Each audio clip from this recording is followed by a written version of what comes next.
Espantos de agosto, de Gabriel García Márquez. Llegamos a Arezzo, un poco antes del mediodía, y perdimos más de 2 horas buscando el castillo renacentista que el escritor venezolano Miguel Otero Silva había comprado en aquel recodo idílico de la campiña toscana. Era un domingo de principios de agosto, ardiente y bullicioso, y no era fácil encontrar a alguien que supiera algo en las calles abarrotadas de turistas.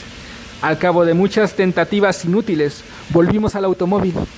Abandonamos la ciudad por un sendero de cipreses sin indicaciones viales, y una vieja pastora de gansos nos indicó con precisión dónde estaba el castillo. Antes de despedirse, nos preguntó si pensábamos dormir allí, y le contestamos, como lo teníamos previsto, que solo íbamos a almorzar.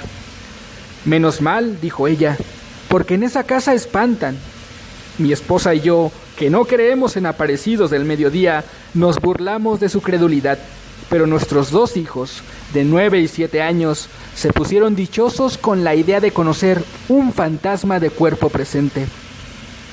Miguel Otero Silva, que además de buen escritor, era un anfitrión espléndido y un comedor refinado, nos esperaba con un almuerzo de nunca olvidar.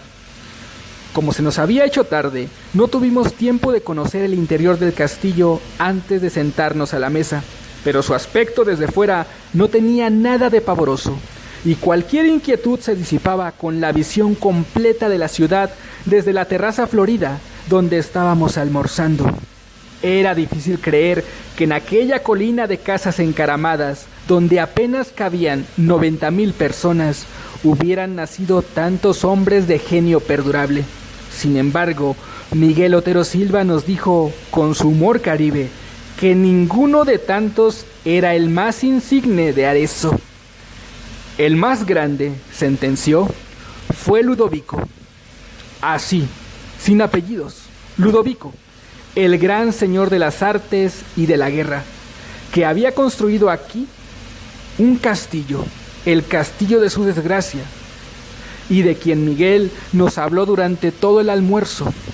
Nos habló de su poder inmenso, de su amor contrariado y de su muerte espantosa. Nos contó cómo fue que en un instante de locura del corazón había apuñalado a su dama en el lecho donde acababan de amarse, y luego azuzó contra sí mismo a sus feroces perros de guerra que lo despedazaron a dentelladas. Nos aseguró, muy en serio, que a partir de la medianoche el espectro de Ludovico deambulaba por la casa en tinieblas tratando de conseguir el sosiego en su purgatorio de amor. El castillo en realidad era inmenso y sombrío, pero a pleno día, con el estómago lleno y el corazón contento, el relato de Miguel no podía parecer sino una broma como tantas otras suyas para entretener a sus invitados. Los 82 cuartos que recorrimos sin asombro después de la siesta habían padecido toda clase de mudanzas de sus dueños sucesivos. Miguel había restaurado por completo la planta baja y se había hecho construir un dormitorio moderno con suelos de mármol e instalaciones para sauna y cultura física, y la terraza de flores intensas donde habíamos almorzado. La segunda planta, que había sido la más usada en el curso de los siglos, era una sucesión de cuartos sin ningún carácter, con muebles de diferentes épocas, abandonados a su suerte, pero en la última que se conservaba una habitación intacta por donde el tiempo se había olvidado de pasar. Era el dormitorio de Ludovico. Fue un instante mágico. Allí estaba la cama de cortinas bordadas con hilos de oro y el sobrecama de prodigios de pasamanería todavía acartonado por la sangre seca de la amante sacrificada. Estaba la chimenea con las cenizas heladas y el último leño convertido en piedra, el armario con sus armas bien cebadas y el retrato al óleo del caballero pensativo en un marco de oro, pintado por alguno de los maestros florentinos que no tuvieron la fortuna de sobrevivir a su tiempo. Sin embargo, lo que más me impresionó fue el olor de fresas recientes que permanecía estancado sin explicación posible en el ámbito del dormitorio. Los días del verano son largos y parsimoniosos en la Toscana, y el horizonte se mantiene en su sitio hasta las 9 de la noche. Cuando terminamos de conocer el castillo, eran más de las 5, pero Miguel insistió en llevarnos a ver los frescos de Piero de la Francesca en la iglesia de San Francisco. Luego, nos tomamos un café bien conversado bajo las pérgolas de la plaza, y cuando regresamos para recoger las maletas, encontramos la cena servida, de modo que nos quedamos a cenar.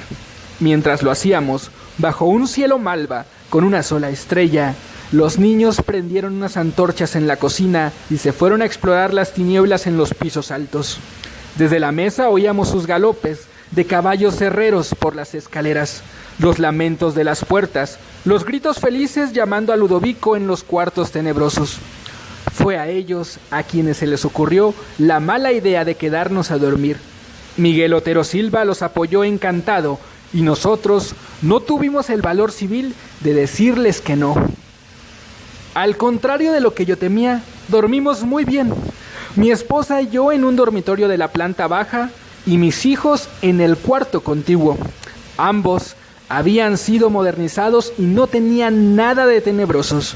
Mientras trataba de conseguir el sueño, conté los 12 toques insomnes del reloj de péndulo de la sala y me acordé de la advertencia pavorosa de la pastora de gansos. Pero estábamos tan cansados que nos dormimos muy pronto, en un sueño denso y continuo, y desperté después de las 7 con un sol espléndido entre las enredaderas de la ventana. A mi lado mi esposa navegaba en el mar apacible de los inocentes. ¡Qué tontería!, me dije, que alguien siga creyendo en fantasmas por estos tiempos. Solo entonces me estremeció el olor de fresas recién cortadas y vi la chimenea de las cenizas frías y el último lecho convertido en piedra y el retrato del caballero triste que nos miraba desde 3 siglos antes en el marco de oro. Pues no estábamos en la alcoba de la planta baja donde nos habíamos acostado la noche anterior, sino en el dormitorio de Ludovico, bajo la cornisa y las cortinas polvorientas y las sábanas empapadas de sangre todavía caliente de su cama maldita.